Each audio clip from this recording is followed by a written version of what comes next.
el campeonato va bon desde un comienzo. Tiene un sorteo que primer match jugamos con Haití, ganamos 3-0.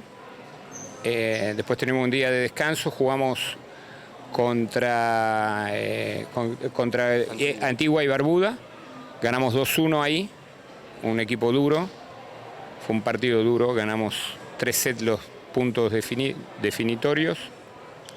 El viernes jugamos contra Honduras, ganamos 2-1 también, un partido duro, y en el día de ayer le ganamos a Nicaragua 2-0, y ahí nos dio la oportunidad de pasar al grupo 3 americano de Copa Davis. Y hubo que trabajar durísimo con un clima duro, mucho calor, mucha humedad, mucha lluvia.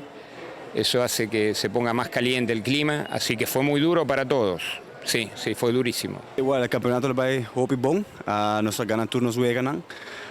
Me te quiere junto con el team con nosotros 13, a mí con mi hermano sin 3 años jugando capa, aquí nosotros 13 un junior Jay.